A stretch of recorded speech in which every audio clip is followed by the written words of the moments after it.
acabou, deu tudo errado, o Flamengo tem que vender, o time vai se desfazer. Longe disso, não é isso. É muito mais uma ressalva que o clube precisa saber onde tem que mexer, que não é exatamente um ano para gastar 66 milhões em contratação, mas é um ano que, se tiver uma oportunidade, você precisa preencher esses 66 milhões, e como lembrou o Mauro, ou então você vai pegar de uma reserva que não deveria mexer para fechar no azul. Mas não é que o Flamengo desandou, fez tudo errado e está vivendo uma realidade lá pré-2013, não é exatamente isso. Até porque não precisa, né, Pedro? Até porque tem um time bom, tem um time que não precisa sair às compras, né? O próprio treinador falou que tem 2 jogadores que são insubstituíveis. Mas para você encontrar 2 jogadores para substituir justamente Arrascaeta e Everton Ribeiro, eu acho que é difícil e vai custar caro para o Flamengo. Então, eu acho que tem que trabalhar com o que tem. É um bom time. O Rogério vem acertando as suas escolhas, a maneira como ele vem trabalhando, né? A tendência é que o Flamengo cresça ainda mais e valorize os seus jogadores. Agora, é inevitável que algum jogador deve ser, né? Pelo menos, por exemplo, nós estamos vendo aí o Gerson sendo... falei com algumas pessoas que eu conheço da Espanha, que realmente foi um jornalista de Madrid, né? Que falou do Gerson. Ele é muito mais ligado ao Real.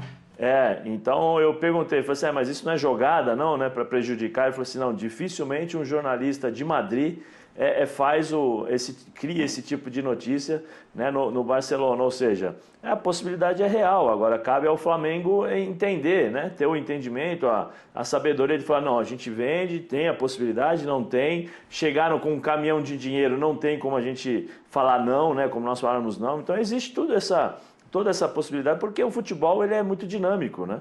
Ele é muito rápido, muito veloz. Existe aí um movimento também para agradar o Messi, para ele permanecer no Barcelona. Então tem uma série de coisas que seriam possíveis, principalmente pelos jogadores do Flamengo, por alguns jogadores do Flamengo, e o caso do Gerson é emblemático, né? Pessoal, em relação à estratégia, Zé e turma em geral, e comentaristas, vocês acham, claro, isso é um exercício, eu não quero que ninguém aqui tente adivinhar quem o Flamengo vai vender, não é isso. Vocês acham que vale mais essa estratégia de pegar pratas que não explodiram, mesmo com potencial, e negociar por valores mais baixos, mas que com 2, 3, 4 se junte uma grana? Essa é uma estratégia, tudo bem, você está abrindo mão de repente de 3, 4 propriedades do clube, né, no sentido de formação, que ninguém sabe exatamente... vai explodir? Pode ser que não, mas pode ser que sim, e lá na frente ganharia mais. É uma equação muito difícil para uma diretoria, enfim, mesmo para empresários saberem onde colocar, onde abrir mão e onde realmente forçar. Ou pegar uma estrela que resolva isso. Vocês acham que existe começando contigo, Breire, existe uma estratégia que seja a melhor, independentemente dos nomes? No caso do Flamengo ou qualquer outro time, mas especificamente a gente está falando do Flamengo.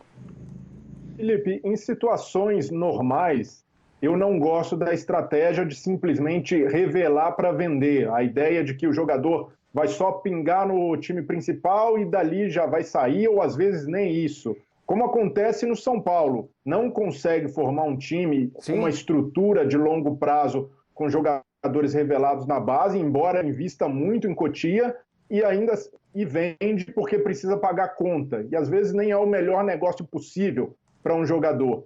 Então, eu não gosto. Mas no caso do Flamengo, eu entendo porque já tem ali um time formado, um time que encanta, com jogadores que custam caro. Então, de algum lugar, essa conta precisa ser paga. Então, para mim, faz sentido você formar para vender rápido, mas ter uma estrutura de time muito bem definida. Quando não se tem essa base, aí acho que é loucura e um investimento que não faz sentido. Jogar na base para colher somente vendendo e não ter o resultado esportivo.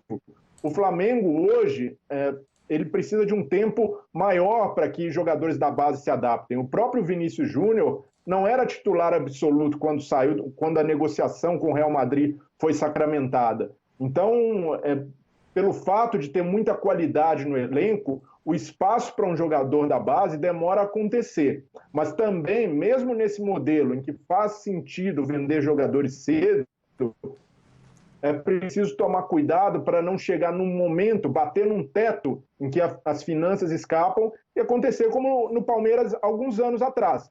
em que você não tinha espaço para jogadores da base, o investimento era só em elenco, um giro muito alto, e num determinado momento fez falta ter jogadores de reposição para um momento de entre-safra do elenco. Então o Flamengo precisa se planejar para isso, para um momento em que esse elenco vai precisar ser renovado. Já está acontecendo, como o caso do Hugo, que já é um reserva à altura do Diego Alves, sendo preparado para virar titular, e aí tendo tempo também de maturação no clube, mas é preciso ter em mente que Felipe Luiz, que jogadores mais experientes como o Diego, daqui a pouco já não entregarão o mesmo desempenho de hoje, e o Flamengo precisa se preparar para o futuro, olhar para um equilíbrio para não ter o risco da entre-safra como aconteceu no Palmeiras.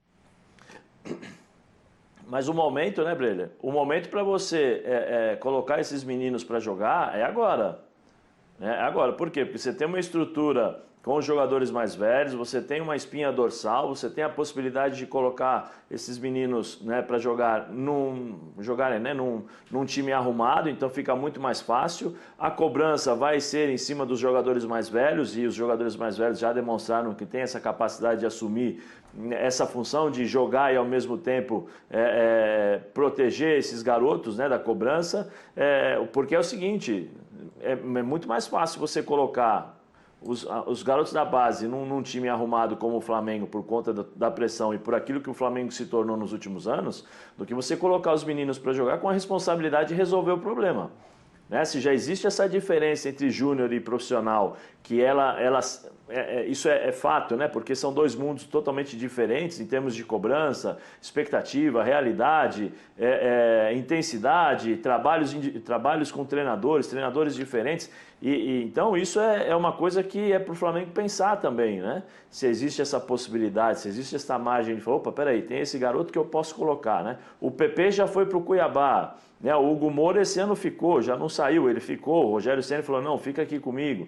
Então são situações que eu acho que o Flamengo tem que pensar justamente para fazer exatamente o que você está dizendo, né? Porque tem alguns jogadores que daqui a pouco é natural, isso é uma coisa da idade, não é que eles não tenham condições de jogo, não é isso. É que o futebol ele está tão físico hoje que é difícil você, um rapaz, um homem, né, de 35, 36 anos, com todo cuidado, com tudo aquilo que ele tem para realmente se cuidar, né, para poder jogar, aguentar um menino de 20 anos, né, a intensidade, a velocidade de um menino de 20, 22 anos. Ah, mas aí ele tem a experiência, mas às vezes ele vai ser exigido a parte física.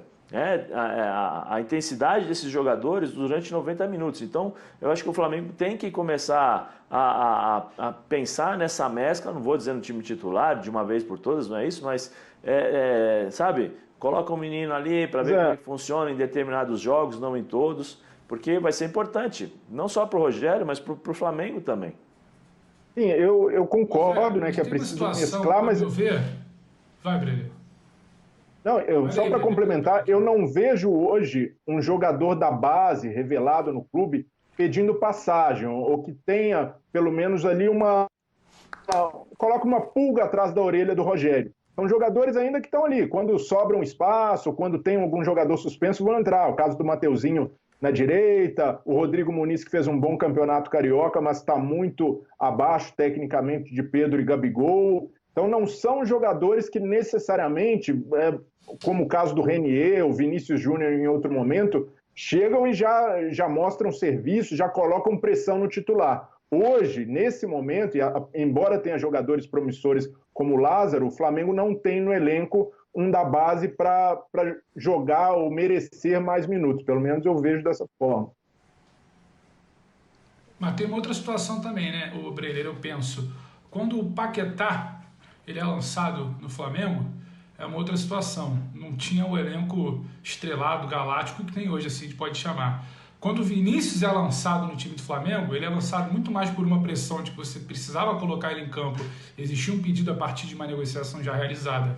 Quando o Renier ele é lançado no time do Flamengo, o próprio Renier já chega numa fase que não era exatamente a torcida que clamava pelo Renier, o Renier vai chegar e vai dar conta do recado e vai resolver os problemas. Não, o Renier foi lançado de maneira até cautelosa, não era um cara que chegava para ser titular, ele foi lançado paulatinamente, de maneira, sabe, cuidadosa, porque o time já era muito bem encaixado naquele momento, e até para você ter uma vitrine, justamente porque o Renier fez o serviço dessa conta, de preencher essa conta, de preencher esse dado no orçamento que tinha que atingir um valor X ali para que a coisa fosse resolvida. Então acho que são situações, é muito difícil no elenco que o Flamengo tem hoje, você olhar e falar, não, esse menino aqui da base com 18 anos, ele tá pedindo passagem e você tem que sacar um Gerson, um Arrascaeta, um Bruno Henrique para ele. Isso não vai ter. Eu acho que é muito mais um processo, talvez um processo que ele vai se dar de uma maneira um pouco mais difícil esse ano pelo atropelo do calendário, tá aqui a gente falando mais uma vez de calendário, mas aqui isso impacta todo o planejamento, do que naturalmente